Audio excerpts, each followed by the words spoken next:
नमस्कार.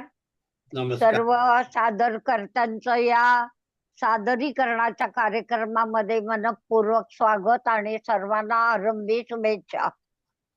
आपण आरंभ करण्यापूर्वी श्री विजयजी ढेंगे यांचा सुंदर शंखनाद आणि श्री प्रदीपजी आडूर यांचा शंखनाद ऐकूया आणि मगच पुढे जाऊया.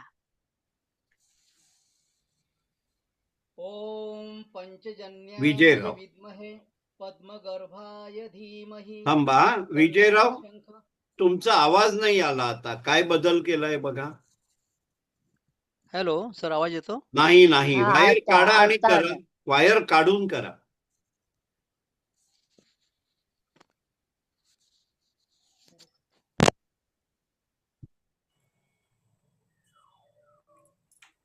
सर आता आवाज येतो? हो हो, करा.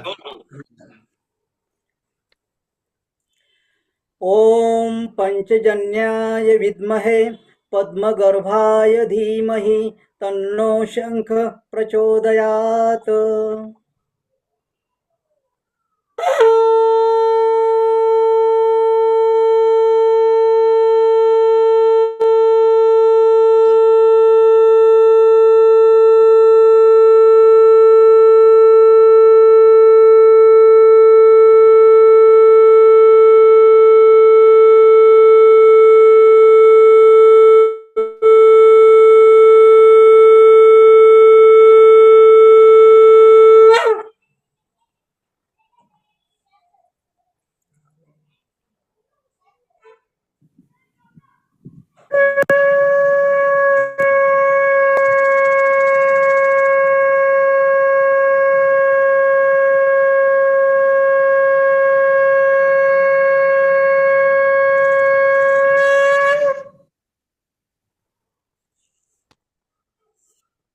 हा डॉक्टर.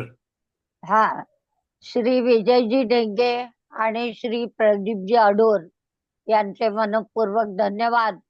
आणि आता आपण सादरीकरणाची जी पुढची सूत्र आहेत ती श्री खानोलकर सरांकडे सुपूर्द करूया. मला सांगायला आवडेल की आपण सादरीकरणाच्या कार्यक्रमाची सर्व सूत्र डॉक्टर शोभताताई खटावकरांकडेच असतात. कारण सर्व सादरीकरणाचा ते योग्य रीतीने समीक्षा करतात. परंतु आपण त्यांना विनंती केली आहे की पहिलं सादरीकरण त्यांनी करावं. त्याप्रमाणे मी त्यांना विनंती करतो की डॉक्टर शोभताताई खटावकर, तुम्ही सादरीकरण करा आणि सुरुवात करा. तत्पूर्वी सादरीकरण हा जो आपला विषय आहे हा आपण एवढ्यासाठी चालू ठेवला आहे. मध्यंतरी आपण एक पुस्तक बनवलं. आपल्या सगळ्या सभासदांच्या तेथे लेखन आणि कविता आल्या आणि ते व्यवस्थित 200 पानाचं पुस्तक, ज्याच्यात 50 पेक्षा जास्ती सभासदांनी भाग घेतला. तर इतके मोठ्या प्रमाणावर आपल्याकडे कवी आणि लेखक आहेत. आता कवी आणि लेखकांच्या पुढे जाऊन प्रत्येक सभासदाच्या आयुष्यामध्ये काही ना काही कटू, काही आठवण देणाऱ्या, काही आनंदाच्या अशा गोष्टी घडलेल्या असतात. तर आपला उद्देश इकडे एवढाच आहे. स्वरचित कवितांच्या बाबतीत आपलं वेळेचं बंधन नाही आहे, कारण ती 4 मिनिटाच्या पुढे जात नाही. पण कविता सादर करताना त्याचं शीर्षक आणि प्रत्येक ओळ शांतपणे ठासून प्रत्येकाच्या कानात ती ऐकायला जाईल, ज्याचा प्रत्येक शब्द अशा पद्धतीने सादर करायची आहे. कारण आपण लिहिल्यानंतर सादर केलं तर ते सर्व दूर पोहोचतं. तसंच लेखनाच्या बाबतीत आपल्याला 4 मिनिटाची मर्यादा आहे. याच्यामध्ये आपण शब्दफेक कशी करायची, आपला प्रत्येक शब्द समोरच्याला कसा ऐकायला येईल आणि त्यांना कळेल तो. बरेचदा लिखाण आपल्याला माहिती असतं, लेखन आपल्याला परिचित असतं, पण आपण नवीन व्यक्ती समोर सादर करतो तेव्हा आपल्याला तेवढं सावकाशीनच ते डिलिव्हरी करायला पाहिजे. मधून मधून कॅमेराकडे आय कॉन्टॅक्ट पाहिजेत. आणि हे शिकायचं एवढ्याचसाठी कुठेही व्यासपीठावर उभं राहिलं, माईक हातात आला की आपला विषय आपल्याला सादर करता आला पाहिजे. कधीतरी आमच्या सभासदांना वाटतं 4 मिनिटं का? तर हे पण एक खूप शिकण्यासारखं आहे. एखादी छोटी गोष्ट 2 मिनिटात होण्यासारखी असेल तर ती फुलवून 4 मिनिटाची करायची, आणि एखादी मोठी गोष्ट 8-9 मिनिटाची होणार असेल तर आपलं कसब वापरून आपण त्याच्यात काटछाट करून पूर्ण अर्थ पोहोचेल हे बघून ते 4 मिनिटात पुरं करायचंय. ह्या उद्देशाला धरून हा कार्यक्रम असतो. मी परत एकदा डॉक्टर शुभदाताईंना विनंती करतो की त्यांनी त्यांचं सादरीकरण सुरू करावं. डॉक्टर शुभदाताई खटावकर. नमस्कार. न्यू एज्युकेशन सोसायटी संचालित कला, वाणिज्य आणि विज्ञान महाविद्यालय लांजा यांनी निबंध वक्तृत्व स्पर्धा आयोजित केले होते. त्याच्यामध्ये विषय होता संत साहित्यातील जीवनमूल्ये आणि वर्तमान.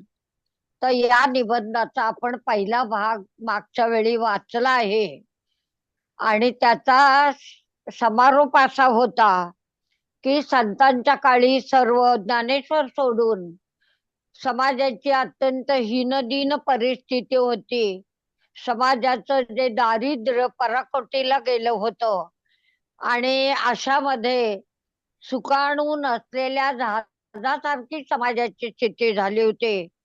तर याचा पुढचा भाग आता आपल्याला आज ऐकायचा आहे, तो आपण ऐकूया. परंतु अशाच भयंकर परिस्थितीत जनता जनार्दनाला वाचवण्यासाठी सर्वस्व समर्पून हे संत खंबीरपणे उभे राहिले. या सर्वात पहिला क्रमांक जर कुणाचा लागत असेल तर तो संत ज्ञानेश्वरांचा, ज्यांना आपण विश्व माऊली म्हणतो, त्या ज्ञानेश्वरांचा लागतो. कवी बींची एक कविता आहे जी माझ्या वाचनात आली. खूप जुनी कविता आहे. त्यामध्ये त्यांनी डंका नावाची कविता आहे. तर त्या कवितेमध्ये त्यांनी ज्ञानेश्वरांचा उल्लेख असा केलेला आहे, अत्यंत अभिमानास्पद गोष्ट आहे. ते म्हणतात त्या बड्या बंडवाल्यात. पुन्हा आपण ऐकूया. त्या बड्या बंडवाल्यात ज्ञानेश्वर माने पहिला, बंडाचा उभारून झेंडा, अमृतामध्ये न्हाणी जनता. म्हणजे हे ज्ञानेश्वरांचं श्रेष्ठत्व म्हणजे त्यांची ती निर्भय कृती आहे की समाज धुरीणांच्या विरोधी जाऊन समाजासाठी सर्वस्व समर्पण करण्याची. अशा निर्भय कृतीने अत्यंत लहान वयात सुमारे 800 वर्षापूर्वी श्री ज्ञानेश्वरांनी भागवत धर्माचा पाया घातला. त्यापूर्वीही श्री विठ्ठल होता, वारी होती, पांडुरंगही होता. पण धर्म धारणा, कर्तव्य, प्रेम, आपुलकी, स्नेह, माया, ममता, स्वातंत्र्य, समता, बंधुता यांचा ऱ्हास झाल्याने जीवन अंधारलेलं, दिशाहीन झालेलं होतं. सर्वात महत्वाचं म्हणजे वेद ओठांना स्पर्शत होते, पण माणसाला माणसाचा स्पर्श बाधत होता. अशा वेळी सर्व संत एकत्र आले व त्यांनी हे शून्यपणे जाणलं की आता भूता परस्परे पडो मैत्र जीवांचे, हेच रामबाण औषध आहे. त्यासाठी सुमारे 600 वर्षापूर्वी नामदेवानी आणि सर्व संतांनी लोकांना एकत्र येण्याचं आवाहन केलं. त्या आवाहनाचा विषय असा होता, या रे नारी नर, या रे लहान थोर, करू अवघे कीर्तनाचा गजर, तो विठ्ठल दयेचा महासागर, वारकरी आपण अमरपुरीचे, भजू त्या सावळ्या विठ्ठलाची, तेणे जन्माची होईल काशी, वाराणसी अशा आवाहनाने लोकांना केवळ एकत्रच आणलं नाही, तर त्यांच्या त्या फाटक्या उदास वृत्तीला मायेचा आश्रय दिला. खऱ्या अर्थाने सामाजिक, भावनिक, नैतिक समतेचा पायाच घातला. पंढरीच्या वाळवंटी असे सामाजिक समतेचे पहिले कीर्तन संत नामदेवांनी केले. पण त्याच्या व्यवस्थापनाचे सर्वाधिकार त्यांनी जर कोणाला दिले असतील तर एका स्त्रीला म्हणजे संत जनाबाईला दिले. आणि या ठिकाणी आपण लक्षात घेऊया की आज आपण स्त्री पुरुष समानतेच्या घोषणा आणि गोष्टी करतो, पण त्या काळामध्ये नामदेवाने जनाबाईला हे श्रेष्ठत्व दिलं. आणि ते का दिलं, तर ते जाणत होते की जनाबाईचा आध्यात्मिक क्षेत्रातला अधिकार खूप मोठा आहे. जणी जाय पाणी अशी मागे धावे ऋषिकेशी, म्हणजे तिचा एवढा अधिकार होता. अशा जनाबाईंनी नामदेवाच्या या कीर्तनात काय केलं असेल, तर साक्षात पंढरीरायाला नृत्य करण्याची आज्ञा केली व ती पांडुरंगाने खरोच शिरोधारी मानली. नामदेवानी या कीर्तनामध्ये नारदीय परंपरा मोडीत काढली आणि वारकरी परंपरेचा सूत्रपात करून त्या भक्ती सोहळ्यात भक्ती आणि ज्ञान या जीवन मूल्यांना विश्वात्मक रूप प्रदान केले. ज्ञानेश्वर माऊलींनीही एक गुरु एक शिष्य ही परंपरा बाजूला ठेवली आणि संत तेची देव, देव तेची संत ही उक्ती साक्षात करीत संतांचे गुरुत्व मानण्याचा, स्वीकारण्याचा नवा संकेत रूढ केला, ज्यातून स्वातंत्र्य, समता आणि बंधुत्व ही मानव मूल्ये, राष्ट्रीय मूल्ये प्रचंड प्रमाणावर विकसित झाली. आणि जी परंपरा आपण आजही आषाढी कार्तिकीच्या रूपाने सार्थपणे अनुभवत आहोत आणि तेथे नतमस्तक होत आहोत.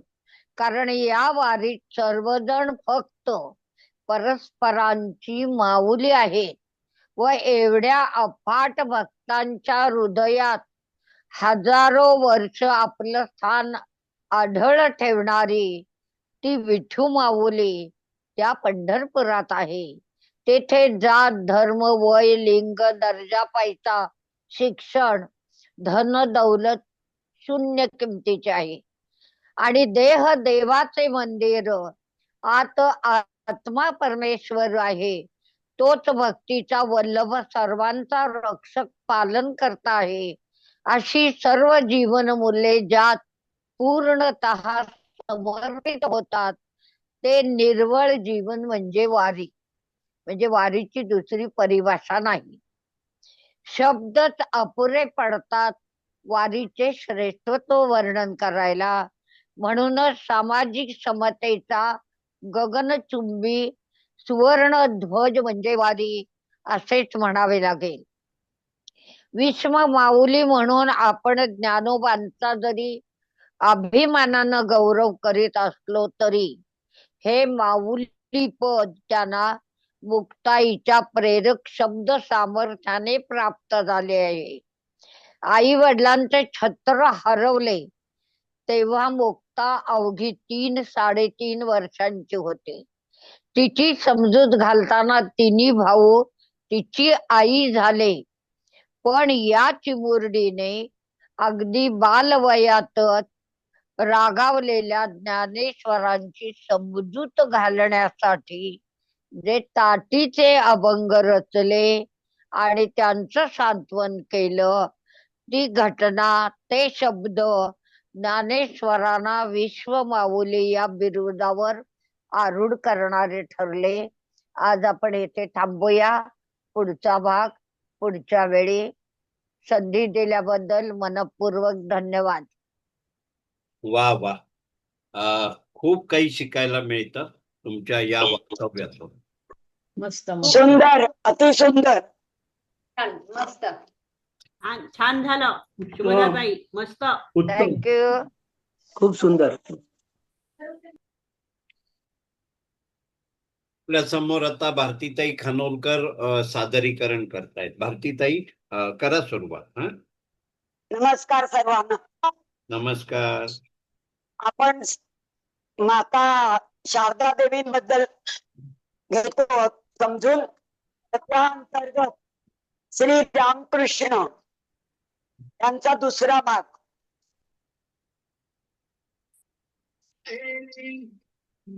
प्रतिदिनी काली मातेची पूजा करता करता श्री रामकृष्णांच्या हृदयात हळूहळू इतक्या तीव्र व्याकुळतेचा आणि भक्तीचा उद्रेक झाला की त्यांनी दैनंदिन कर्माचा त्याग करून झाडीचा आश्रय घेतला आणि तिथे अहर्निश ध्यान धारणा करायला सुरुवात केली.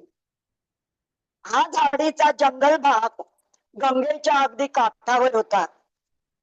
एक दिवस एक विलक्षण घटना घडली की एक कुंपण घालण्यासारखा आवश्यक, कुंपण घालायला आवश्यक अशी समस्त सामग्री गंगेच्या ओघाबरोबर वाहत वाहत येऊन त्यांच्या पायाशी तडकली.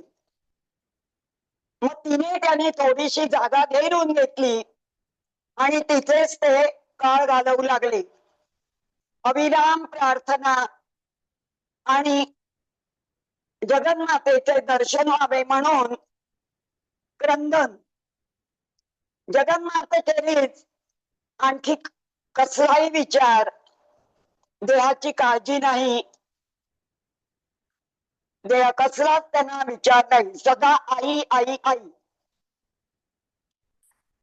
त्यांचाच एक नातेवाईक त्यांना दिवसातून एकदा बळे कसे तरी खाऊ घाले आणि त्यांच्यावर नजर ठेवे आणि त्यांची काळजी घे.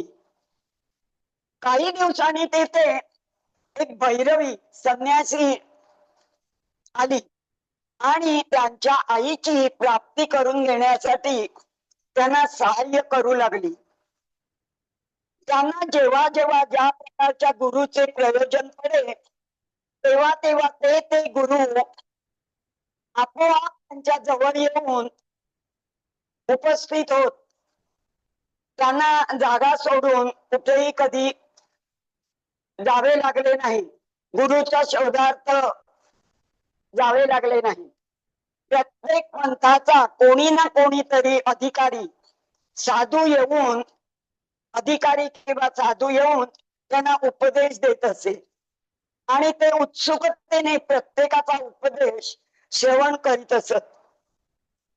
मात्र ते आपल्या जगन्मातेच्या उपासने आराधनेशिवाय त्यांच्या लेखी सारेच काही आई होती. उपासना त्यांची, आराधना ही सगळी आईच होती. श्री रामकृष्णांनी काही कोणाविरुद्ध कठोर शब्द उच्चारला नाही. त्यांची परमसहिष्णुता इतकी अद्भुत होती, त्यांचे हृदय इतके विशाल होते की प्रत्येक पंथाच्या लोकांना वाटते की ते त्यांच्याच पंथाचे आहेत. ते सर्वांवर प्रेम करत. त्यांच्या दृष्टीने सर्वच धर्म खरे होते. सर्व प्रति समान प्रेमातूनच त्यांचे मुक्तत्व प्रकट होत असे. भगवान श्री रामकृष्ण आजच्या युगाला उपयोगी पडेल असा धर्म शिकवत आले. त्यांचा धर्म कशाचीही मोडतोड करण्याच्या स्वरूपाचा नाही.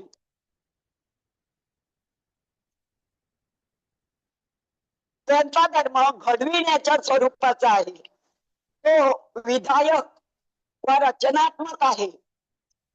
त्यांना नव्याने परत प्रकृतीकडे जाऊन त्यांना नव्याने प्रकृतीकडे जाऊन सत्य जाणण्याचा प्रयत्न करावा लागला. परिणामी त्यांना वैज्ञानिक धर्माची प्राप्ती झाली. तो धर्म कोणाला काही मानून घ्यायला सांगत नाही, तर स्वतः पारखून घ्यायला सांगतो.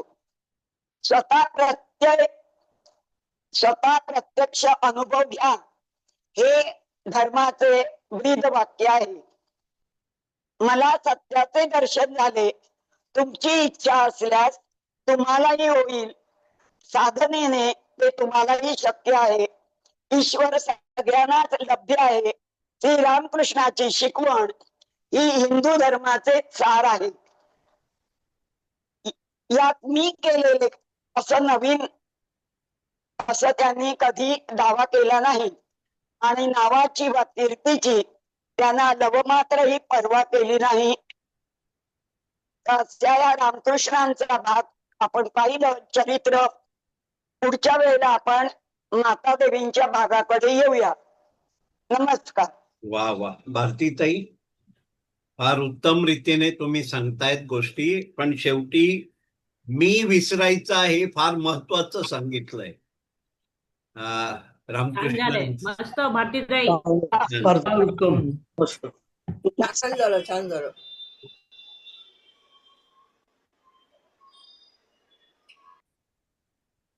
आपल्या समोर आता निवेदिताताई खासगी सादरीकरण करतायत. हा निवेदिताताई, आता बोला, करा सुरुवात. दिवस तुझे फुलायचे या गाण्यावरती मी एक माझी कविता रचलेली आहे. माझी मैत्रीण मला नेहमी म्हणते, अगं माझं वजन कधी कमी होणार. मी तिला सांगितलं, तुझ्या नेहमीच्या खाण्यामध्ये पिझ्झा, बर्गर, चीज वगैरे असे पदार्थ येतात ना, उत्तप्पा, डोसे, तुझं वजन कसं काय कमी होणार ग. तर त्याच्यावर एक मी स्वरचित कविता लिहिली आहे. दिवस तुझे फुगायचे, पिझ्झा बर्गर खाऊन डोलायचे. दिवस तुझे फुगायचे, पिझ्झा बर्गर खाऊन डोलायचे. स्वप्नात दिसे बटर, खाण्यात नियमित मटार. स्वप्नात दिसे बटर, खाण्यात नियमित मटार. चिजगोळे खाऊन शिजवायचे, चिजगोळे घालून शिजवायचे. पिझ्झा बर्गर खाऊन झोपायचे, पिझ्झा बर्गर खाऊन झोपायचे. येता जाता भुकेचा कहर, खाण्याला येईल बहर. येता जाता भुकेचा कहर, खाण्याला येईल बहर. उत्तप्पा डोसे गिळायचे, उत्तप्पा डोसे गिळायचे. पिझ्झा बर्गर खाऊन झोपायचे, पिझ्झा बर्गर खाऊन झोपायचे.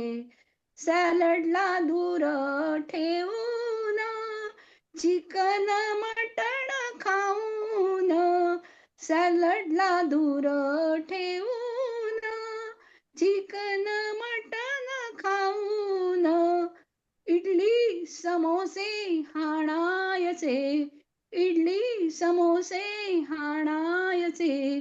पिझ्झा बर्गर खाऊन झोपायचे, पिझ्झा बर्गर खाऊन झोपायचे. वजन काट्यावर उभे राहून, वजनाचा अंदाज घेऊन.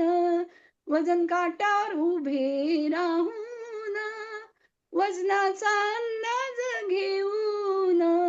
दिवस कंठीत राहायचे, दिवस कंठीत राहायचे. वजन कधी ना कमी व्हायाचे, वजन कधी ना कमी व्हायाचे. दिवस तुझे फुगायचे, दिवस तुझे फुगायचे. पिझ्झा बर्गर खाऊन झोपायचे, पिझ्झा बर्गर खाऊन झोपायचे. छान छान, वा, खूप चांगली. छान छान झालंय. मस्त. उत्तम मस्त मस्त आहे उत्तम. Thank you thank you. छान छान धन्यवाद फुगायचा धन्यवाद. दिवस. छान छान मस्त. आपल्या समोर आता महेश वैजापूरकर सादरीकरण करतायत. महेशराव, करा सुरुवात. सर्वांना माझा नमस्कार. मी नमस्कार. स्वरचित कविता आज सादर करणार आहे. शीर्षक आहे राधा वेडी. नभ आले भरुनी, नभ आले भरुनी, का राधे तुझ्या नयनातील काजळ आले वाहुनी, का राधे तुझ्या नयनातील काजळ आले वाहुनी. घन काळे कृष्ण काळा, राधे तुझा श्याम सावळा, घन काळे कृष्ण काळा, राधे तुझा श्याम सावळा. या नभावर नजर लावणी, या नभावर नजर लावणी, हरधर बसला वाट पाहुनी. बरस बरस रे आता उमडूनी, बरस बरस रे आता उमलूनी, बसलो मीही नजर लावणी. आला आला असे पाहता, आला आला असे पाहता, भिजली धरणी जलधारांनी, भिजली धरणी जलधारांनी, सुखावली मम आई काळी, सुखावली मम आई काळी, राधे सावळा तुझ वनमाळी, राधे सावळा तुझा वनमाळी. राधे तुला बोलवितो वनमाळी, राधे तुला बोलवितो वनमाळी, ऐकून मुरली धावत येती गायी अन गवळी, ऐकून मुरली धावत येती गायी अन गवळी. तुझे प्रेम अन तुझीच भक्ती, तुझे प्रेम अन तुझीच भक्ती, हरवून घेते त्याची प्रीती, हरवून घेते त्याची प्रीती. तू तर त्याची सखी आवडती, तू तर त्याची सखी आवडती, पाणी भरण्या करुनी बहाणा, पाणी भरण्या करुनी बहाणा, जाशी वेळी अवेळी, जाशी वेळी अवेळी. हळूच मागून गुपचूप येतो, हळूच मागून गुपचूप येतो, धरुनी पदरा चाळे करतो, कधी घड्याला खडे मारतो, कधी घड्याला खडे मारतो. तूही त्याला रागवण्याचा करुनी बहाणा, घेऊन कवेत कुरवाळी, राधे सावळा तुझा वनमाळी, राधे सावळा तुझा वनमाळी. नमस्कार. वा महेशराव, मस्त. छान छान हो छान. छान छान. धन्यवाद. छान छान झालं. त्यांच्या कविता छान असतात हल्ली.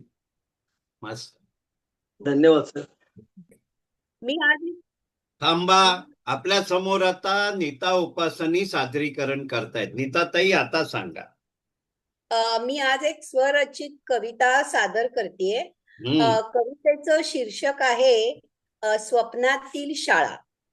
वा. अर्थात अशी स्वप्नातली शाळा खूप अशक्य कोटीतली आहे, पण म्हणूनच तिला मी स्वप्नातली शाळा असं शीर्षक दिलंय. छप्पर भिंती खडू फळ्याविण अशी असावी शाळा, छप्पर भिंती खडू फळ्याविण अशी असावी शाळा. पुस्तक पाटी नको, पुस्तक पाटी नको, नसाव्या अभ्यासाच्या वेळा, पुस्तक पाटी नको, नसाव्या अभ्यासाच्या वेळा. किलबिलणाऱ्या पक्ष्यांसंगे, किलबिलणाऱ्या पक्ष्यांसंगे मुक्त प्रार्थना गावी, किलबिलणाऱ्या पक्ष्यांसंगे मुक्त प्रार्थना गावी. चिंचा पेरू कैऱ्यांची पण रोज हजेरी घ्यावी, चिंचा पेरू कैऱ्यांची पण रोज हजेरी घ्यावी.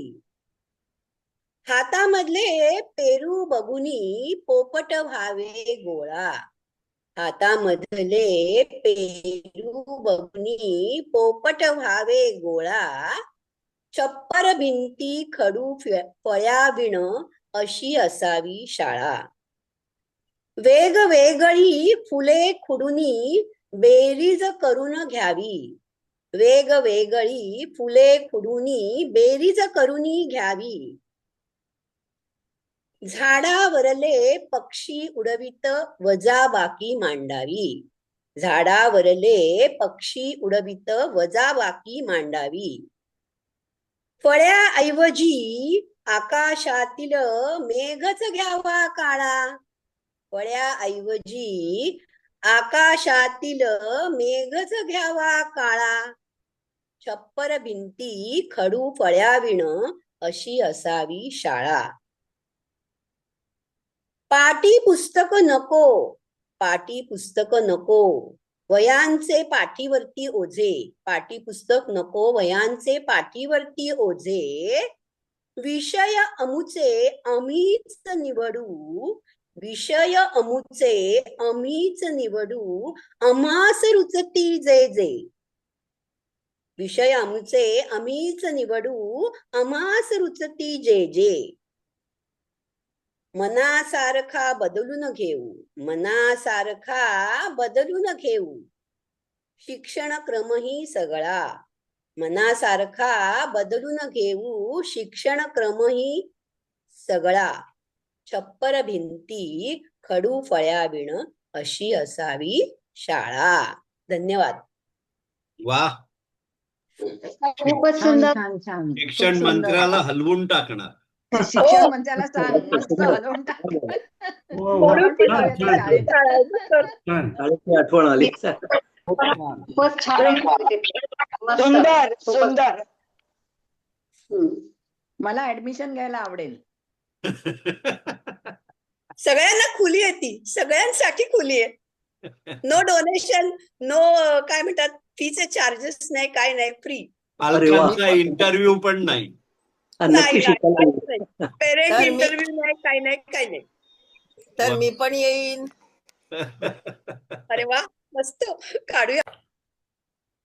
आपल्या समोर आता अरविंद चव्हाण सादरीकरण करीत आहेत. अरविंदराव, करा, सुरुवात करा. माझा तो सर्वांना नमस्कार. नमस्कार. आज मी गेल्या आठवड्यात म्हणजे गेल्या वेळेला असं सांगितलं होतं, बहिर्जी नायकांच्या बद्दल माहिती दिली होती.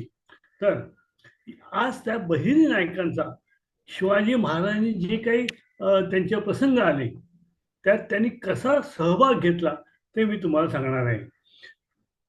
आता ह्यामध्ये पहिलं सांगायचं म्हणजे स्वराज्यावर पहिले आलेले मोठे संकट म्हणजे अफजलखानाचे. तर त्यामध्ये त्या शिवाजी महाराजांनी त्या वेळेला त्या बहिर्जी नायकांनी त्याचा शिवाजी महाराजांना कसं काय माहिती दिली त्याबद्दल मी तुम्हाला सांगतो. बहिर्जी आपला अफजल खान हा प्रचंड सैन्यासह पंढरपुरात प्रथम दाखल झाला आणि पंढरपुरात दाखल झाल्यानंतर तितकी प्रचंड फौज होऊन संपूर्ण राज्य हादरले. अशा वेळेला बहिर्जी नाईक यांनी सांगितलं शिवाजी महाराजांना, तुम्ही काही काळजी करू नका, मी तुम्हाला संपूर्ण माहिती देतो.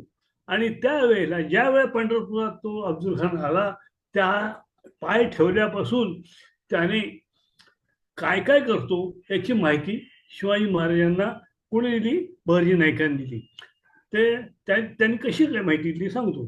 तर त्या माहितीमध्ये हा जो अफजल खान आला त्यांनी त्याच्याबरोबर किती सैन्य आणलं, घोडदळ किती आहे, पायदळ किती आहे, हत्ती किती आहेत, दारुगोळा किती आहे, तोफा किती आहे वगैरे वगैरे जी मुख्य माहिती राजांना हवी होती ती त्यांनी दिली. त्यासाठी त्यांनी काय केलं की प्रथमच त्याच्या अफजल खानच्या सैन्यामध्ये आपले हेर त्यांनी पाठवले आणि स्वतः सुद्धा ते तिथे त्या अफजल खानाच्या सैन्यात दाखल झाले आणि संपूर्ण माहिती घेऊन ती संपूर्ण माहिती त्यांनी शिवाजी महाराजांना दिली. त्यात त्यांनी ही सैन्याची माहिती तर दिलीच, पण त्याबरोबर अफजल खानाची दिनचर्या काय, सकाळ उठून काय करतो, त्याचा दिवस कसा जातो हे त्यांनी त्यांना माहिती दिली. तर त्या माहितीबरोबर त्यांनी ही पण माहिती काढली की अफजल खानचा हेतू काय, इकडे येण्याचा हेतू काय. तर शिवाजी महाराजांना जिवे मारण्याचा त्याचा हेतू आहे हे माहिती होतं. त्यांना समजलं की अफजल खान शिवाजी महाराजांना जिवे मारणार आहे. मग त्यावेळेला त्यांनी काय केलं की जे बहिर्जी नायकांनी अशी अफवा उठवली, अरे शिवाजी तुमको डर गया है, आणि सगळीकडे अशी अफवा बसवली, ते घाबरलेत, ते कोणत्याही प्रकारे युद्ध करणार नाहीत. त्यामुळे अफजल खान खुश झाला आणि बेसावत झाला. खुश झाला त्याबरोबर बेसावत पण झाला, आणि त्याने त्याचे सैन्य पण सगळं बेसावत झाले. मग त्यांनी दुसरं की शिवाजी महाराजांना कुठे काय भेटायचं वगैरे त्यांनी आपसात त्या अफजल खानाबरोबर चर्चा झाली आणि अफजल खान त्यांना भेटायला आले. त्यावेळेला शिवाजी महाराजांना त्यांनी बहिर्जी नाईकांनी एक प्रमुख गोष्ट सांगितली, दोन गोष्टी सांगितल्या. प्रथम म्हणजे अफजल खानाने चिरकत घातलेले नाही, कारण तो नेहमी चिरकत घातल्याशिवाय कुठेही जात नाही लढायला. पण ह्या वेळेस त्यांनी चिरकत घातलेलं नाही, कारण त्या शिवाजी महाराजांना ठार करायचं होतं. आणि त्याबरोबर त्याच्याबरोबर जो सय्यद बंड आहे हा महाबिलंदर आणि महापराक्रमी हा त्यांचा सैनिक आहे. त्यावेळेस शिवाजी महाराजांनी एवढं सांगितलं की मी येतो भेटायला, पण तुमच्याबरोबर जो सय्यद बंडा वगैरे आहे तो नको, कारण मला त्याची भीती वाटते. हे कोणी सांगितलं तर बहिर्जी नाईकांनी शिवाजी महाराजांना कल्पना दिली. त्याप्रमाणे त्या घटना घडल्या आणि पुढे शिवाजी महाराजांची आणि अफजल खानची भेट झाली, हे सगळ्यांना माहिती आहे. आणि त्यांनी शिवाजी महाराजांनी आपल्या वाघनखाने त्यांचा कोसळा बाहेर काढला आणि त्या अफजल खानाचा पराभव झाला. त्याच्यानंतर दुसरं म्हणजे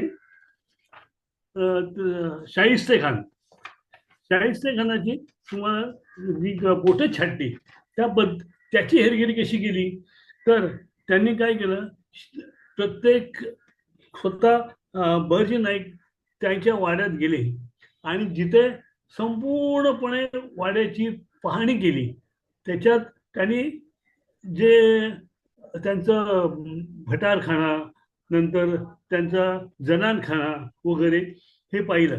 आणि हा झोपतो कुठे, म्हणजे इतकी इत्तंभूत माहिती त्यांनी शिवाजी महाराजांना दिली. मग शिवाजी महाराजांना हल्ला करायचा असेल तर कोणत्या पद्धतीने करावा ही संपूर्ण माहिती त्यांनी दिली. आणि त्यात प्रमुख गोष्ट म्हणजे तो झोपतो त्याच्या बाजूला भटारखाना आहे आणि तिथे जी भिंत आहे विटांची ती साधी भिंत आहे. म्हणजे शिवाजी महाराजांना जर त्याला लढायचं असेल, मारायचं असेल तर ते तिकडून जाऊ शकतात. त्याप्रमाणे त्यांनी शिवाजी महाराजांना कल्पना दिली आणि त्याप्रमाणे शिवाजी महाराजांनी आपली योजना बनवून त्यांनी शाहिस्ते खानाचा पराभव केला. त्याच्यानंतर दुसरी गोष्ट, तिसरी सुरतेची गोष्ट सांगतो. सुरतेची ही प्रथम शिवाजी महाराजांच्या आयुष्यातली आपल्या जे जेवढे युद्ध झाले तिकडे आपल्या राज्यात झाले. त्यामुळे काय शिवाजी महाराज माहिती आहे कुठे डोंगर आहे, कुठे दरी आहे, सगळं माहिती होतं. त्यामुळे सैन्य कसं उभं करायचं आणि त्या सैन्याचा शत्रू सैन्याचा कसा पराभव करायचा. पण हे आता जे सुरत होती ती सुरतेवर त्यांना जी स्वारी करायची होती ती 150 मैल लांब होती. म्हणजे त्यांना राज्याच्या बाहेर पहिली ही मोहीम त्यांनी काढली. त्यासाठी त्यांनी आपल्या बहिर्जींना कल्पना दिली की आपल्याला असं असं करायचं आहे. त्यामुळे बहिर्जी म्हटले की अत्यंत धोकादायक आहे, पण आपण ही पार पडू मोहीम. आणि त्याप्रमाणे त्यांनी स्वतः बहिर्जींनी आपले काही हेर आणि स्वतः त्या सुरतेत गेले. 4 महिन्या अगोदर जाऊन सुरतेतल्या प्रत्येक गोष्टीची माहिती घेतली. सुरत ही अशी होती की जिथे खजिना होता, म्हणजे औरंगजेबाचं जे बाजारपेठ प्रमुख ती तिकडे होती. आणि औरंगजेबाला तिथून 70 लाख त्यावेळेला त्याचं मलिदा मिळायचा, म्हणजे मासिक मलिदा तेवढा मिळायचा. आणि एवढी प्रचंड ती सुरतला श्रीमंती होती. त्यावेळेला स्वतः ज्या वेळेला शिवाजी महाराज आले सुरतेत त्यावेळेला बहिर्जींनी टोटल सुरतेमध्ये किती लोक आहेत, कोण कोण श्रीमंत लोक आहेत, त्यांचे मालमत्ता कुठे आहे, आणि वैशिष्ट्य म्हणजे ज्यांची मालमत्ता कुठे जेव्हा सांगितलं गेलं त्यावेळेला त्या ज्या मालमत्ताचे मालक जे होते त्यांना सुद्धा आपली मालमत्ता खाली गुहेमध्ये त्यांनी गुहा म्हणजे गुहा ठेवली होती कुठल्या प्रत्येक वाड्याच्या खाली. ती त्यांना सुद्धा कल्पना नव्हती किती आहे ती सुद्धा बहिर्जींनी किती आहे ती संपत्ती अगदी अल्गतपणे जाऊन ती माहिती काढली आणि शिवाजी महाराजांना पोहोचवली. त्यावेळेस शिवाजी महाराजांनी फक्त सांगितलं की त्या प्रत्येकाला बोलवा आणि प्रत्येकाला बोलवून त्यांना नावासकट तुझ्या घरी एवढी संपत्ती आहे, तू सगळी संपत्तीकडे घेऊन ये. आणि शिवाजी महाराज जे बसले होते त्याच्या पायाजवळ त्यांनी ती ठेवली आणि त्यावेळेस ते एवढे चकित झाले की स्वतः मालकाला माहिती नाही की आपल्याकडे संपत्ती किती आहे, ती बाहेरच्या शिवाजी महाराजांना माहिती पडली होती. म्हणजे एवढं मुख्य कार्य त्या बहिर्जी नायकांनी केलं. त्याच्यानंतर छत्रपती शिवाजी महाराजांचं सर्वात मोठं संकट होतं ते म्हणजे ते आग्र्याहून सुटका होणं ही फार मोठी गोष्ट होती. तर आग्र्यावर ज्यावेळेस त्यांना बोलवलं गेलं त्यावेळेला आग्र्यामध्ये स्वतः हे बहिर्जी नाईक आणि 300 जवळजवळ 150-200 आपले हे त्यांनी पेरून ठेवले होते. आणि ते असे पेरले होते की कोणाला काही कल्पना नाही, की औरंगजेबाच्या सैन्यालाही कल्पना नव्हती की अरे हे आपले सैनिक आहेत की हे शिवाजी महाराज सैनिक आहेत. अशा गोष्टी होत्या त्यात त्यांनी इतकं केलं की शेवटी ज्या वेळेला लक्षात आलं की जास्त दिवस झाले त्यामुळे आता सांगता येत नाही काय होईल शिवाजी महाराजांचं, त्यावेळेला कल्पना आली की शिवाजी महाराजांना 2 दिवसाने दुसऱ्या किल्ल्यात नेणार आहेत आणि ते त्यांचा खून करण्यात येणार. हे ज्यावेळेला समजलं त्यावेळेला त्यांनी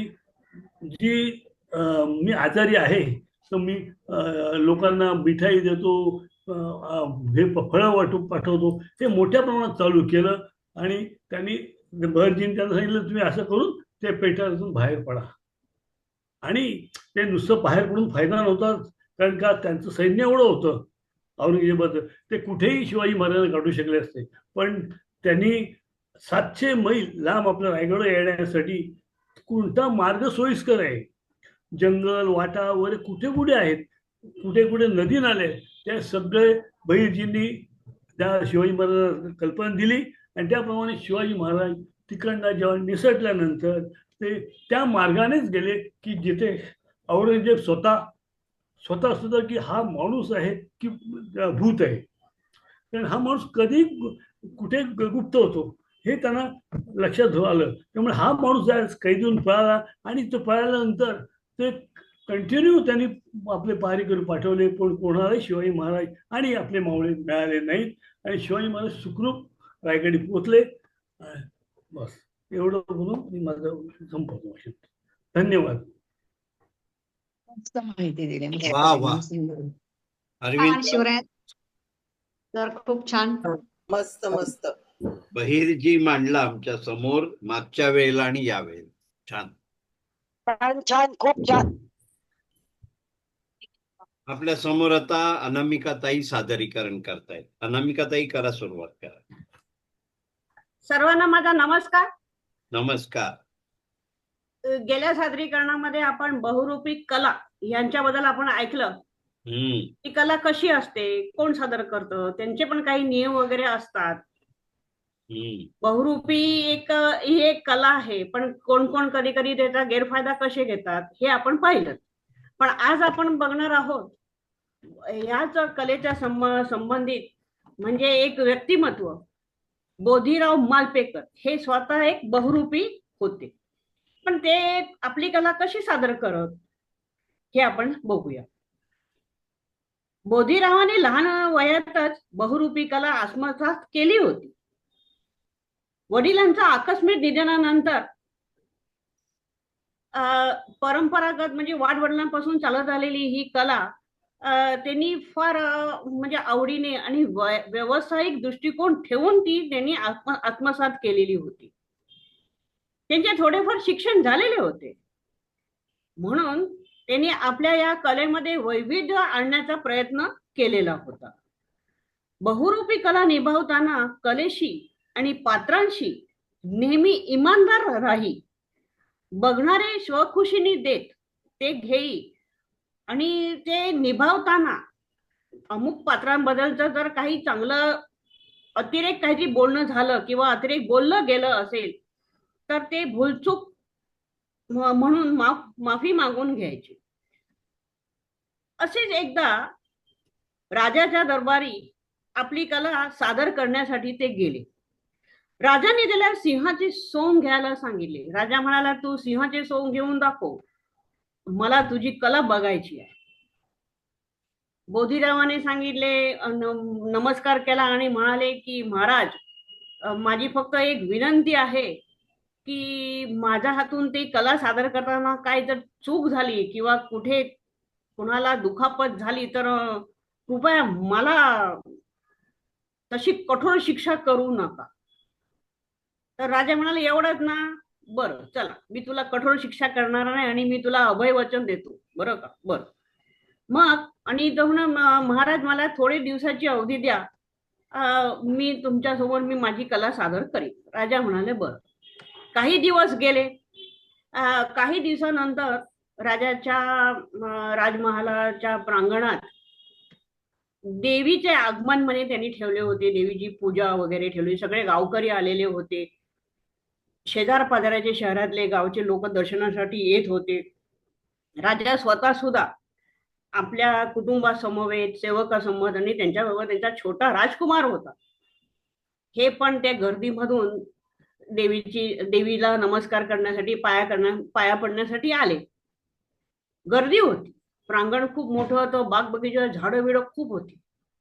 राजा आणि आपल्या मुलाचा हात धरून शिपायांच्या बरोबर असे पुढे पुढे जात होते. इतक्यात एक सिंह धावत पळत असं म्हणजे असं म्हणतो ना, तराप मारत असा आला आणि राजकुमाराला असं त्यांनी त्याच्यावर हल्ला केला आणि त्याला म्हणजे खूप असं रक्तबंबाळ केला. राजकुमार खाली पडला, घाबरला आणि मूर्छित झाला. सगळे लोक घाबरले. बापरे, सिंहाने ह्याला झोडपले, मारले, आता हा जिवंत आहे की नाही. लगेच वैद्याला बोलवलं, त्याला राजमहालात घेऊन गेले आणि ताबडतोब सगळे लोकांनी येऊन त्या सिंहाला लोखंडी साखळीने लगेच पकडण्याचा प्रयत्न केला आणि त्याला पकडलं आणि लगेच पिंजऱ्यामध्ये टाकलं. पण असं करता करताना तो सिंह जो होता तो बहुरूपी होता, बोधीराव होता. त्यांनी असं ते कातडं सगळं काढलं आणि म्हणाला, हो मी बोधीराव आहे, मला मारू नका, हो मारू नका, असं सगळं ते झालं. ही गोष्ट राजाला कळली आणि राजाने फरमान काढले, बोलवा त्या बहुरूपीला, बोलवा. राजाला खूप राग आला, पण राजाचे शब्द राजाला लक्षात होते का मी तुला शिक्षा करणार नाही. पण सगळे लोक घाबरले आणि त्याच्यामुळे राजाने त्याला फक्त सांगितलं की अरे आम्हाला कळलंच नाही तू बहुरूपी आहेस म्हणून, पण माझा मुलगा हा मूर्छित पडलाय. तर तो बोधीराव म्हणा, महाराज काळजी करू नका, ते थोड्या वेळाने तो शुद्धीवर येईल, फक्त त्याला एवढंच, फक्त मी त्याच्यापासून लांब जातो, थोड्या वेळाने शुद्धी आल्या की मी त्याला सगळं समजावून सांगेन. मग ते तसंच झालं आणि तो काय म्हणजे व्यवस्थित होता, शाबूत होता.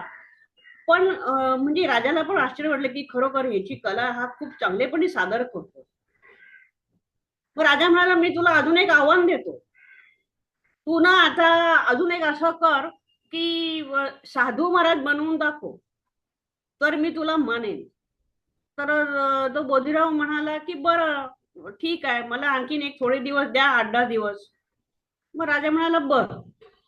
काही 8-10 दिवस गेले.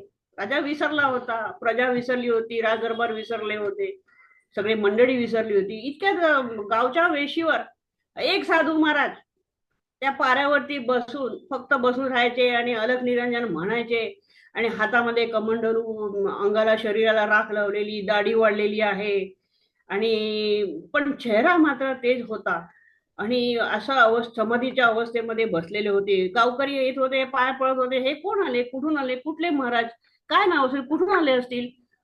सगळ्यांना सगळे जाऊन त्याला पाया पडत होते आणि फळादी वगैरे आणून देत होते. पण हे बोधीराव होते ते तसेच बसू जाईल. असे म्हणता म्हणता 3 ते 4 दिवस झाले, ते काही जागचे हल्ले नाहीत आणि कुठलीही फळादी वगैरे खाल्ली नाही. त्यांनी आजूबाजूच्या लोकांना वाटून टाकली. जे लोक येत होते त्यांना प्रसाद म्हणून देऊन टाकले. फक्त हात असे वर करायचे आणि गप्प बसायचे. 4थ्या दिवशी राजाकडे ही बातमी गेली. आणि आपल्या गावच्या हे साधू महाराज फार मोठे आहेत आणि काही बोलत नाही, फार तेजस्वी आहेत, असं तसं. राजू म्हणाला ठीक आहे, चला चला आपण दर्शनाला जाऊ. मग ते दर्शनाला आपल्या राजकुमाराला घेऊन आले. सोबत सेवक होते आणि त्यांच्या सगळं लवाजमा तर होताच होता. आणि राजा त्यांना बघून पाया पडले. हो महाराज महाराज, मला आपल्या गावचं, आपल्या देशाचं किंवा माझ्या प्रजेचं सुखी ठेवण्यासाठी मला काहीतरी मंत्र द्या, मला शक्ती येईल असं करा, आणि मी तुमच्याकडे प्रार्थना करतो, असं करून नम्र करून त्यांनी नमस्कार केला. आणि पाया पडायला जाणार इतक्या साधू महाराज उठून उभे राहिले आणि म्हणाले, महाराज महाराज हे काय करताय, मी तर बोधीराव. तर राजा म्हणाले, हो आम्ही तुम्हाला ओळखलंच नाही. नाही नाही असं कसं, नाही नाही. मग राजा म्हणाले की आम्हाला खरंच नाही वाटत आहे, तुम्ही साधू महाराज आहात. नाही, आणि हे घे सोनं चांदी नाणं सगळं दिलं, जड जवळ दिलं आणि पुष्कळ त्यांना पैसे अडका दिला, खुश होऊन म्हणजे.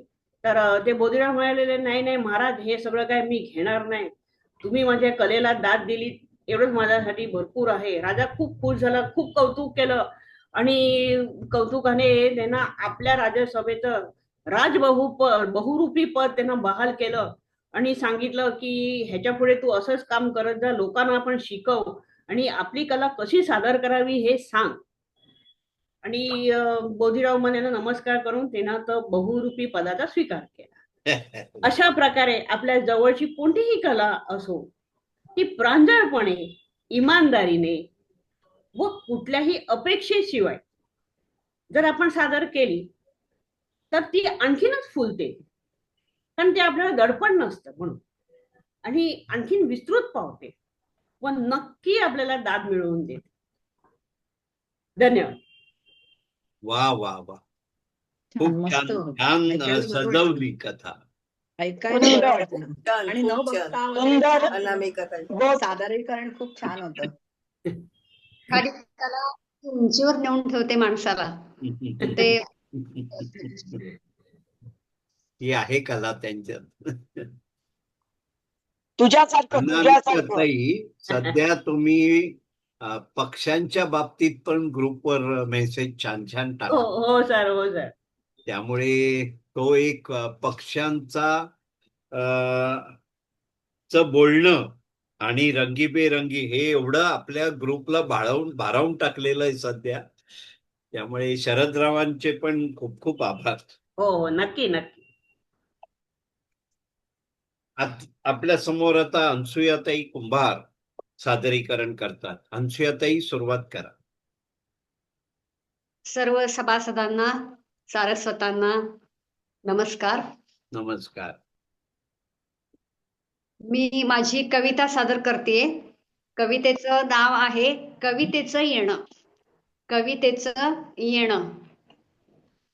मनातल्या मनात काहीतरी शिजत असते, मनातल्या मनात काहीतरी शिजत असते, डोळ्यांच्या उघड झापेत कोणीतरी तरळत असते, डोळ्यांच्या उघड झापेत कोणीतरी तरळत असते, कल्पनेच्या भिंगऱ्यांना कोण कधी पळवत असते, कल्पनेच्या भिंगऱ्यांना कोण कधी पळवत असते, शब्दांचं फुलपाखरू अर्थाला भिडत असते, शब्दांचं फुलपाखरू अर्थाला भिडत असते, तेव्हा कुठे कवितेचं येणं आपल्याकडे वळत असते, तेव्हा कुठे कवितेचं येणं आपल्याकडे वळत असते. कुठेतरी स्वाभिमानाला कमी जास्त ठेच बसते, कुठेतरी स्वाभिमानाला कमी जास्त ठेच बसते, दुःखाने अचानक असह्यशी कळ येते, दुःखाने अचानक असह्यशी कळ येते, सुखाची लहर कधी उंच उंच झोके घेते, सुखाची लहर कधी उंच उंच झोके घेते, अजाणतेच्या विणेवर कुठलं तरी बोट फिरते, अजाणतेच्या विणेवर कुठलं तरी बोट फिरते, तेव्हा कुठे कवितेचं येणं आपल्याकडे वळत असते, तेव्हा कुठे कवितेचं येणं आपल्याकडे वळत असते. केव्हा तरी मस्तकातील अनामिक नस तडतडते, केव्हा तरी मस्तकातील अनामिक नस तडतडते, हातातले क्षणिक बळ आवेगाने थरथरते, हातातले क्षणिक बळ आवेगाने थरथरते, पावलाखाली वळ ठेवून वाट जरा फिरफिरते, पावलाखाली वळ ठेवून वाट जरा फिरफिरते, शांततेच्या गाभाऱ्यात अबोल ज्योत किरकिरते, शांततेच्या गाभाऱ्यात अबोल ज्योत किरकिरते, तेव्हा कुठे कवितेचं येणं आपल्याकडे वळत असते, तेव्हा कुठे कवितेचं येणं आपल्याकडे वळत असते. कुठली तरी जखम कधी भळभळून वाहत असते, कुठली तरी जखम कधी भळभळून वाहत असते, कुणाच्या तरी जखमेनं मन भरून येत असते, कुणाच्या तरी जखमेनं मन भरून येत असते. न्याय अन्यायाचे वारे सरसरून घेरत असते, न्याय अन्यायाचे वारे सरसरून घेरत असते. सोसण्यासाठी रक्त कधी सळसळून पेटत असते, सोसण्यासाठी रक्त जणू सळसळून पेटत असते, तेव्हा कुठे कवितेचं येणं आपल्याकडे वळत असते, तेव्हा कुठे कवितेचं येणं आपल्याकडे वळत असते. धन्यवाद. वा वा, खूप छान. छान छान. बरेच मस्त. विषय. छान विषय. कविता छान घेण्याचे कविता. छान छान, सुंदर कविता, एकदम सुंदर. अनुसयाताई मस्त कविता, छान. खूप छान, मस्त, सुंदर. नेहमीचाच विषय म्हणजे डॉक्टर शुभदाताई खटावकर यांच्या सादरीकरणाचा माझ्या क्षमतेने आढावा घेणे. बाकीच्या सगळ्यांचं समीक्षा आढावा घेणं हे डॉक्टर शुभदाताई नंतर करतील. न्यू एज्युकेशन सोसायटी लांजा निबंध वक्तृत्व वादविवाद समूह तर्फे निबंध स्पर्धा होती. त्यामध्ये बक्षीस पात्र जो निबंध होता डॉक्टर शुभदाताई खटावकर यांचा, त्यावर आज हे दुसऱ्या भागामधलं वक्तव्य होतं. विषय आहे संत साहित्यातील जीवनमूल्ये आणि वर्तमान. कारण आपण आजच्या वर्तमानाला धरून संत साहित्याकडे बघण्याचं त्यांनी एक विक्रमी मोठं काम केलेलं आहे. ज्ञानेश्वरांसकट सर्वांची परिस्थिती जेव्हा वाईट होती, हा साधारण 800 वर्षापूर्वीचा काळ आहे. सुकाणू नसलेल्या पडावसारखी सर्व जनता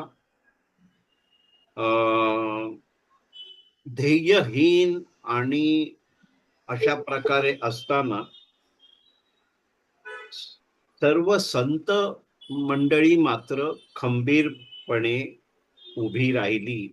पहिले संत आपण नाव घेतो ते ज्ञानेश्वर आहेत. 800 वर्षापूर्वी मगाशी म्हटल्याप्रमाणे त्यांनी भागवताच्या माध्यमातून प्रबोधन केलं.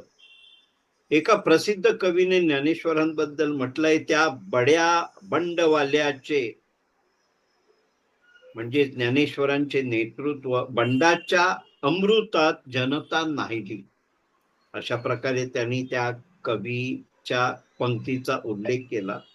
त्या काळात त्यापूर्वीपासून वारी होती, पांडुरंग होते, परंतु ज्ञानेश्वरांच्या जनसेवेनंतरच परिस्थिती बदलत गेली आणि मगाशी म्हटल्याप्रमाणे सर्व संत मंडळी अस्तित्वात आली म्हणता येईल, उगवली म्हणता येईल आणि आपल्या मानवजातीचा उद्धार झालेला आहे. माया ममता स्वातंत्र्य जीवन अंधारलेले माणूसाचा माणूसाला स्पर्श त्रास देत होता. या काळातून ज्ञानेश्वरांनी आपल्याला पुढे आणल्यानंतर 600 वर्षापूर्वी एक दुसरे मोठे संत म्हणजे नामदेवांचा काळ होता. नामदेव आणि सर्व संतांनी आवाहन केले, यारे यारे नारी नर लहान थोर आणि विठ्ठल गजर भजू त्या, विठ्ठल गजराने भजू त्या सावळ्या विठ्ठलाला. मगाशी उल्लेख केलाय, वारी होती, पांडुरंग होते. वारीच्या सान्निध्यात बऱ्याच चांगल्या गोष्टी आणि आधार सर्वांपर्यंत पोहोचला. या नामदेवांनी आणि त्या काळातल्या संतांनी मायेचा स्पर्श दिला सगळ्यांना. पंढरीच्या तीरी नामदेवांनी एक मोठं कीर्तन केलं, पण त्यामध्ये जन्नाबाईंना श्रेष्ठत्व दिलं असा त्यांनी उल्लेख केला. कारण महिलांचं स्थान समाजात ह्याच्यासाठी हे एक उत्तम उदाहरण आहे. कारण जन्नाबाईंची आध्यात्मिक बैठक फार मोठी होती. त्यांनी पांडुरंगाला त्या कीर्तनामध्ये नृत्य करायला लावलं असा उल्लेख केलेला आहे. आणि कीर्तनाची नारदीय परंपरा मोडीत काढून वारकरी पद्धत सुरू केली. आपण एक फार महत्वाचा मुद्दा आहे. ज्ञानेश्वरी च्या काळामध्ये एक गुरु एक शिष्य अशी परंपरा होती. ज्ञानेश्वरांच्या काळी ती त्यांनी मोडीत काढली आणि अनेक शिष्य किंवा अख्खा जनसमुदाय अशा प्रकारे नवीन प्रथा सुरू केली. स्वातंत्र्य, समता आणि भक्ती या तिघांचा आधार घेऊन आषाढी कार्तिकीची वारी हजारो वर्षे आपले जे ऐश्वर्य अबाधित आहे त्याच्यासाठी मुख्य साधन म्हणून आषाढीची आणि कार्तिकीची वारी जी आहे विठ्ठलाच्या चरणी त्याचा उल्लेख केलेला आहे. त्याच बरोबर देहदेवाचे मंदिर याची पण प्रत्येकाला जाणीव करून दिलेली आहे की देव तुझ्यामध्येच आहे. आणखी एक महत्वाचं त्यांनी सांगितलं की ज्ञानेश्वरांचं जीवन कशाने सुलभ झालं तर मुक्ताईमुळे झालं. मुक्ताई फार लहान असताना तिन्ही भावंडांनी आईची जागा घेऊन मुक्ताईंना सांभाळलं. हे जरी खरं असलं तरी नंतरच्या काळामध्ये ज्ञानेश्वरांना मुक्ताईंचा आधार होता आणि मुक्ताईंकडून संबोधन होतं. सामाजिक व्यवस्थेचा ध्वज म्हणजे पांडुरंगाची वारी असा त्यांनी उल्लेख केलेला आहे. आणि दुसऱ्या भागामध्ये आपण इथे थांबलो आहोत. तर पुढची सर्व सूत्र डॉक्टर शुभदाताई खटावकर यांच्याकडे देतो. डॉक्टर अनम्यूट करा आणि सर्वांची सादरीकरण खूप छान झाली. वेगवेगळ्या विषयांना त्यांनी काहीतरी वेगळ्या पद्धतीनं सादर करण्याचा प्रयत्न केला आणि सर्वांचा प्रयत्न खूप चांगला. भारतीताई आपल्याला शारदा देवी आणि श्री रामकृष्ण परमहंस यांच्याबद्दलची माहिती सांगताहेत. आज त्यांनी रामकृष्णांबद्दल आपल्याला आपलं मंतव्य सांगितलं की प्रतिदिनी होणारी पूजा आणि मग पूजा करता करता रात्र कधी होते हेही त्यांना कळत नसे. आणि या एका पूजेपायी सर्व कर्मांचा त्यांनी केलेला त्याग, झाडीचा घेतलेला आश्रय आणि मग अहर्निश काय करत असे तर ध्यान आणि धारणा. गंगेच्या काठी त्यांना तिथे आरक्षण मिळालं, समस्त सामग्री त्यांना मिळाली, जागाही तिथे हेरली आणि जगन्मातेचं पूजन करण्यामध्ये घराची काळजी संपली. नातेवाईक सुद्धा त्यांचे वळे त्यांना खाऊ घालत असत, पण भगवंताच्या पूजेशिवाय ध्यान धारणेशिवाय त्यांना काहीही सुचत नसे. सगळ्यात महत्वाचं म्हणजे शिष्य जर खरोखरी योग्य त्याला पोहोचला तर आपली संस्कृती सांगते की गुरु त्याला शोधत येतात. तीच अवस्था रामकृष्ण परमहंसांच्या आयुष्यात घडली. एक अत्यंत मौल्यवान गुरु तिथं आले, उपस्थित झाले. त्यांनी आपल्या ज्ञान प्रबोधनाने रामकृष्णांच्या आयुष्याचा परीस आणखीनच उजळला. म्हणजे त्यांना गुरु शोधून कुठेही करावं लागलं नाही. ज्या जागी भगवंताची जगन्मातेची पूजा घडली तिथेच गुरूंचा त्यांना उपदेश मिळाला आणि हा उपदेश त्यांनी अत्यंत उत्सुकतेनं प्रेमानं श्रवण केला. जगन्मातेची उपासना आराधना हे करत असताना एक मोठं त्यांनी पथ्य पाळलं आणि ते म्हणजे कधीही कठोर शब्द वापरला नाही. त्यांचं हृदय अत्यंत विशाल होतं. सर्वांना त्यांच्या ठायी आसरा होता. सर्व धर्म खरे आहेत. समानतेचा पुरस्कार हेच त्यांची शिकवण आहे. आणि नव्यानं प्रकृतीकडे जावे लागले तरीही त्यांना जी काही विविध प्रकारच्या ज्ञानाची प्राप्ती झाली, प्रत्यक्ष अनुभव मिळाले. धर्माचं वाक्य म्हणजे अहम विसर्जन करणं. ही सर्व ज्ञान प्राप्ती त्यांना आपल्या अध्ययनातून आणि गुरूंच्या उपदेशातून झाली. आणि म्हणून त्यांना हे सगळं शक्य झालं. आणि हीच शिकवण म्हणजे हिंदू धर्माचं सार सर्वस्व आहे. ते आपण सर्वांनी अभ्यासावं अशी एक प्रेमळ प्रार्थना करून भारतीने आजचं वेचन संपवलं.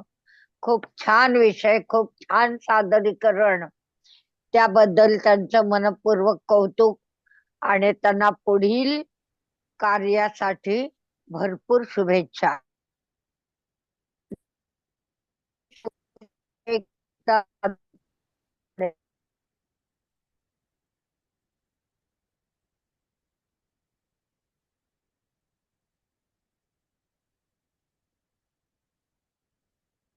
दिवस तुझे फुलायाचे, झोपाळ्या वाचून झोलायचे, हे गीत डोक्यात ठेवून त्यांची मैत्रीण त्यांना जो सतत प्रश्न विचारत असे की माझं वजन कधी कमी होणार, हा विषय त्यांच्या डोक्यात सतत घोळल्यामुळे त्यांना वजन कधी न कमी व्हायचे आणि तुझे आणखीन फुगायचे दिवस आहेत, अशी एक विडंबनात्मक कविता त्याने आपल्या पुढे सादर केली. की स्वप्नात सुद्धा बटाटे वडे दिसतात, मटार दिसतात, नको असलेले किंवा त्याज्य पदार्थ आहेत, तेलकट तुपट खूप फोडणीचे, आणि हे पदार्थ खावेसे वाटणं म्हणजे ज्या वेळेला आपल्याला खाऊ नको म्हटलं जातं किंवा खायचं नाही अशी आज्ञा होते, त्या वेळेला आपली वासनाच म्हणतो आपण त्याला, ती जास्त फुलून येते.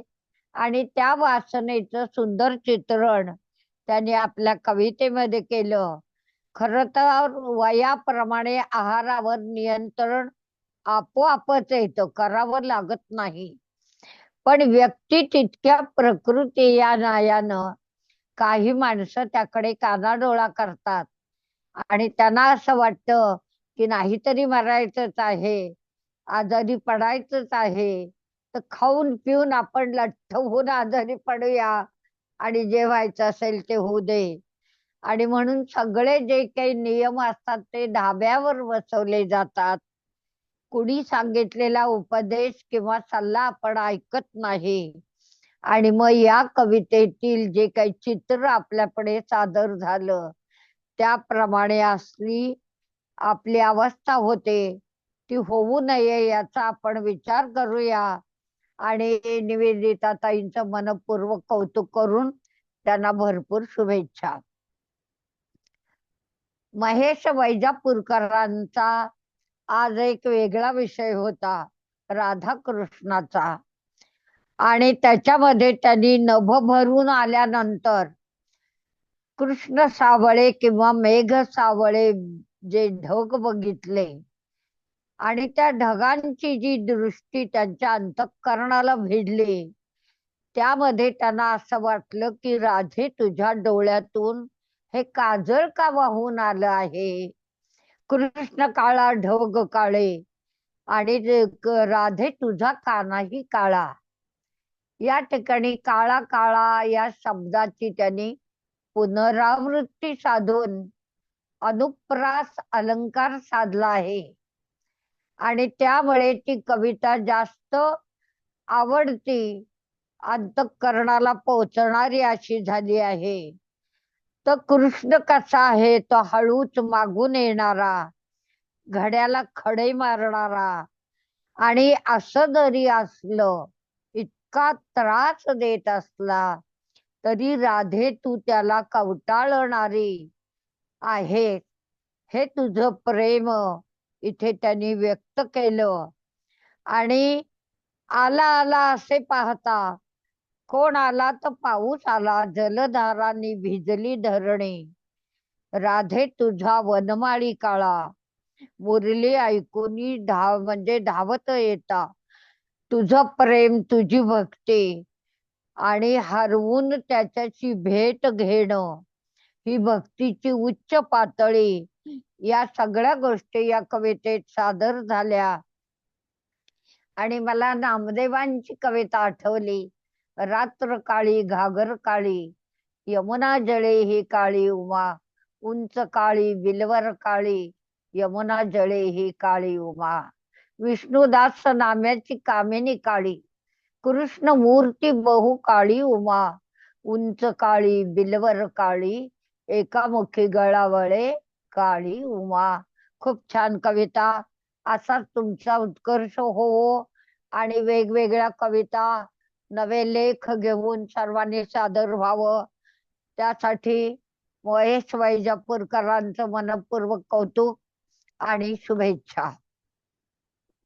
नीता उपासनीनी थेट आपल्याला गणवेशात नेलं आणि शाळेच्या दारातच उभं केलं आणि त्या म्हणाल्या, ही बघा माझी शाळा अशी आहे, तिथे दप्तर नाही, पुस्तकं नाहीत, शाळेला भिंती नाही, छप्पर नाही, म्हणजे कल्पनेच्या पलीकडची, ज्याला आपण बिन भिंतींची शाळा म्हणतो, म्हणजे निसर्ग. आणि मग अशा शाळेमध्ये त्याने आपल्याला नेलं की तिथे अभ्यासाच्या वेळा नाहीत, किलबिल पक्ष्यांसवे मुक्त संवाद करायला मिळतो, पक्ष्यांसवेच प्रार्थना गायली आहे, चिंचा बोर पेरू यांची रोज हजेरी लागते, पोपट मोर आहेत आणि जगा वेगळी इथे फुलं खुडायची आणि बेरजे करता ती वापरायची आणि झाडावरचे पक्षी उडवायचे आणि त्यातून बेरीज वजाबाकी करायची आणि फळ्याऐवजी आकाशातला काळा मेघच घ्यावा, ही सुंदर कल्पना. पाठ्यपुस्तक नको, वह्यांचे पाठीवर ओझे नको आणि या ठिकाणी कुठले विषय असावेत, गणित मुलांना आवडत नाही, भूगोल आवडत नाही, नागरिक शास्त्र तर अजिबात नको असतं आणि म्हणून मुलं अभ्यासाचा कंटाळा करतात, अभ्यास करायला नको असं त्यांची मनीषा सांगते. पण इथे उपासनीताई म्हणतात की आमचे विषय आम्ही निवडणार आहोत, म्हणजे ज्याला जे आवडेल ते त्याने घ्यावं. म्हणजे इथेही आपल्याला ज्या आपल्या पूर्व युनिव्हर्सिटी होत्या, नालंदा, तक्षशिला, तिथे विद्यार्थ्यांना विषय चयन करण्याचं संधी होते. एका वेळी इथे 20-20 व्याख्यानं चालायची आणि त्यातल्या कोणत्या विषयाला आपण बसायचं हे विद्यार्थी ठरवत होते, शिक्षक किंवा वेळापत्रक ठरवत नव्हतं. आणि त्यामुळे विद्वान लोक काम होत होते. तर आवडीचं शिकलो, आवडीने शिकलो, मनापासून अभ्यास केला, अंतःकरणपूर्वक पेपर लिहिला, तर त्याचं फलित निश्चितच चांगलं असणार. ही अशी एक सुंदर शाळा आपल्याला बघायला मिळाली. माझ्या ज्या बालनाट्यांच्या पुस्तकाला महाराष्ट्र राज्य शासनाचा उत्कृष्ट वाङ्मय निर्मिती पुरस्कार आहे, त्याच्यामध्ये माझं पण एक बालनाट्य आहे, अशी शाळा हवी आम्हाला. आणि ते सर्वत्र गाजलं, त्याचे बरेच प्रयोग झाले. असं तुमच्या कवितेचे सर्वत्र वाचन होवो, ही शुभेच्छा. आणि नवनवीन कल्पना सादर करण्यासाठी आपण इथे जरूर या. त्यासाठी तुम्हाला विरंगुळ्यातर्फे हार्दिक निमंत्रण, पुनश्च तुमचं कौतुक.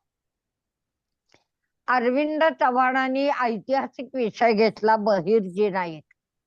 बहिर्जी नाईकांची गुप्तहेर म्हणून जी प्रतिमा आहे त्या काळातली आणि त्या आधीच्या काळी असलेल्या गुप्तहेरांची आणि आज असलेल्या गुप्तहेरांची, तर त्यांची बरोबरी कोणाशीच होऊ शकत नाही. असं एक अद्वितीय किंवा ज्याला आपण एकमेवाद्वितीय असं व्यक्तित्व म्हणतो. आणि महाराजांच्या प्रत्येक प्रसंगामध्ये ते सावलीसारखे कसे उभे राहिले, त्यांना दिलेलं काम त्यांनी किती चोख केलं. म्हणजे मग कुठलाही प्रसंग असो, त्या अफजल खानाचा असो, शाहिस्ते खानाचा असो, सुरतेची लूट असो किंवा आणखीन कोणताही प्रसंग असो, त्याचा अभ्यास किती मन लावून, स्वतःला झोकून देऊन, म्हणजे हे एक शिक्षकच आहे हा एक प्रकारचा. आणि अध्ययनाची त्यांच्या अंगी असलेली किती ओढ आहे. दुसऱ्या बाजूला शिवाजी महाराजांच्या रक्षणाची जबाबदारी पण आहे. तिसऱ्या बाजूला राष्ट्रप्रेम आहे. आणि सगळ्यात महत्वाचं म्हणजे जनता जनार्दनालाही यातून सुख मिळालं पाहिजे. अशा अनेक आघाड्यांवर हे लढणच आहे. तलवार घेतली म्हणजे फक्त धनुष्यबाण घेतले की लढतो माणूस असं नाही, तर विचारांची सुद्धा ही लढाई आहे, अभ्यासाची लढाई आहे. आणि आपला भारत या दृष्टीने भाग्यवान ठरतो की जसे महापुरुष होते तसं महापुरुषांना मार्गदर्शन करणारे, संकटातून तरुण नेणारे, त्यांच्यासाठी जीवाचं सर्वस्व दान करणारे असे हे महापुरुषच आहेत. बहिर्जी हे एक महापुरुष आहेत. इतिहास त्यांना कधीही विसरू शकत नाही. आणि त्यांनी केलेले जे महान कर्तव्य आहे ते दिगंतापर्यंत लोकांना प्रेरणा देत राहील. असा एक चांगला विषय घेतला आणि आपल्याला ती माहिती करून दिली. याबद्दल चव्हाणांचा मनपूर्वक कौतुक आणि पुढील लेखनासाठी वैचारिक धन संपन्न होण्यासाठी भरपूर शुभेच्छा. अनामिका ताईंनी सुद्धा बहुरूपी हाच विषय घेतला, पण त्यांचा कल वेगळ्या पद्धतीने होता. बोधिराज मालशेकरांचं चित्र त्यांनी आज आपल्याकडे उभं केलं की बालपणीच पित्याचं छत्र हरवलं, पण परंपरेनं चालत आलेली बहुरूपी कला त्यांनी कशी जोपासली. एखादं पात्र वठवायचं असेल तर त्या पात्राशी किती एकरूप झालं पाहिजे. त्याचं बोलणं, वागणं, दिसणं, त्याचे व्यवहार, त्याची अंगबोली हे सगळं किती एकत्र संमिश्र होऊन ते किती सुंदर पद्धतीने सादर व्हायला पाहिजे याचा त्यांनी भरपूर अभ्यास केला. आणि मग एके दिवशी राजाच्या दरबारात ही सारी गेली. त्यावेळी राजांनी त्यांना वाघाचं रूप करण्याची एक प्रेरणा दिली किंवा आव्हान दिलं म्हणूया. ते त्यांनी पेललं. काही काळानंतर तयारी झाली. देवीच्या उत्सवामध्ये देवीचं पूजन होतं आणि राजे आपल्या चिरंजीवांना हाताला धरून त्या ठिकाणी दर्शनासाठी आले असताना एवढ्यात एक सिंह धावत पळत डरकाळ्या फोडत आला आणि त्यांनी त्या राजकुमाराला जखम केली. लोकांना कळलं नाही की हा सिंह वाघ आहे की माणूस आहे. त्याला त्यांनी लोखंडी पिंजऱ्यात बंदिस्त केलं.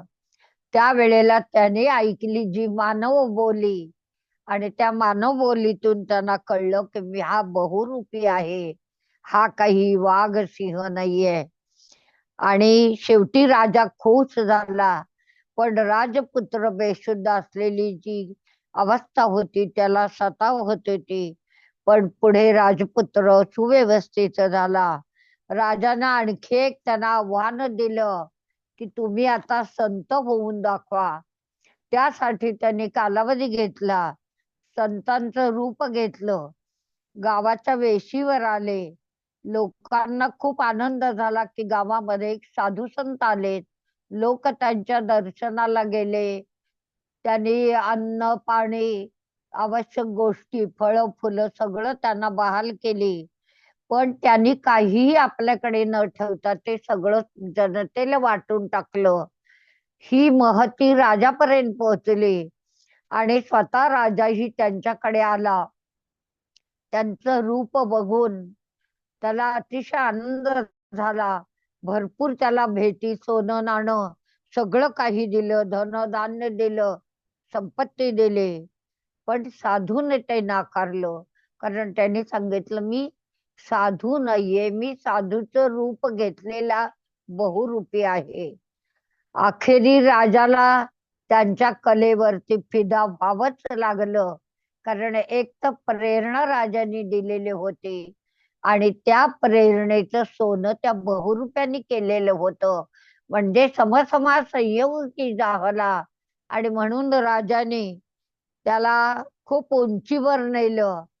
इथे त्यांनी आपल्याला 2 गोष्टी महत्वाच्या सांगितल्या अनामिकाताईंनी, की कुठलीही कला असो, कुठलंही काम असो, त्यामध्ये माणसानं इमानदारीनं आणि प्रामाणिकपणानं जर आपलं तेज झळकवलं तर त्याची उंची कोणीही गाठू शकत नाही.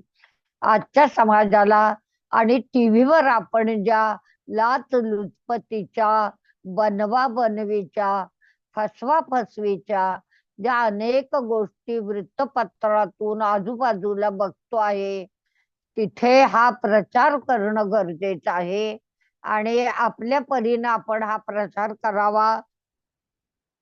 आणि आपणही कुणाच्या गुणांची कदर करायला यातनं शिकूया, गुणांचा गौरव करूया. खूप छान सादरीकरण.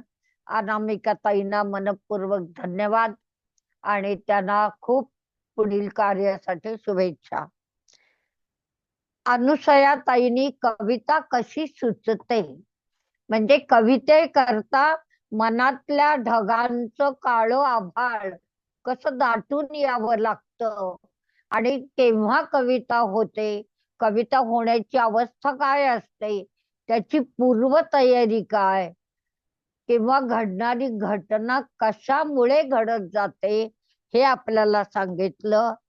राम गणेश गडकरांचं एक कवितेविषयीचं वक्तव्य आहे, ते मी तुम्हाला सांगू इच्छिते. ते म्हणतात,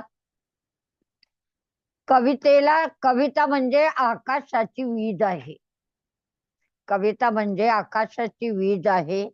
तिला हाती धरू पाहणारे 100 99 होरपळतात. आणि म्हणून ते पुढचं वाक्य अत्यंत महत्वाचं. ते म्हणतात, कविता लिहायची आहे तर तुमचं हृदय उरलेलं आहे का? हृदय उरलेलं असणं म्हणजे दुसऱ्याच्या दुःखाची समरस होणं. जाके पावन बेवाई वह क्या जाने पीर पराई, ही आपल्याला म्हण माहित आहे. मला ठेच लागल्यानंतर मी जसं आई ग म्हणलं होतं, तसं दुसऱ्याला ठेच लागल्यानंतर आपल्या अंतःकरणात आई ग असावं जे विव्हळण म्हणतो ते उत्पन्न होतं. तीच कवितेची अवस्था आहे की कवितेसाठी अशा अंतःकरणात भावनांची गर्दी व्हायला लागते. दुसऱ्याच्या दुःखानं मन पिळवटून, धुणं जसं पिळतो तसं पिळवटून निघतं आणि त्या वेळेला खरी चांगली कविता जन्माला येते. वाल्मिकी रामायण आपल्याला माहित आहे की वाल्मिकी रामायणाचा जन्म सुद्धा पक्षांच्या वियोगातून झालेला आहे. म्हणजे दुःख काय असतं हे आपल्याला माहिती जेव्हा असेल त्या वेळेलाच आपल्याला दुसऱ्याच्या दुःखाची कल्पना येते. आमच्या महादेवी म्हणतात, दुख मेरे निकट जीवन का ऐसा महाकाव्य है। दुख मेरे निकट जीवन का ऐसा महाकाव्य है जो सारे संसार के साथ जोड़ देने की क्षमता रखता है।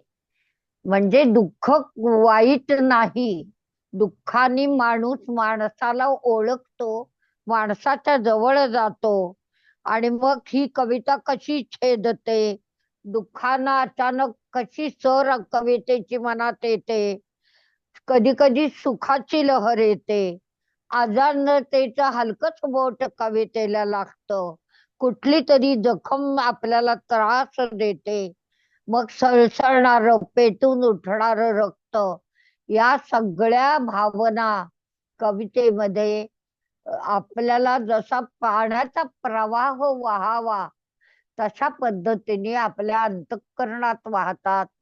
पण त्याच्यासाठी पहिली गोष्ट आपलं अंतःकरण उरलेलं असायला पाहिजे. सर्वांची सादरीकरण खूप छान, खूप आवडलं. असंच पुढे चला. आपला विरंगुळा आणखीन आपण उंच उंच नेऊया.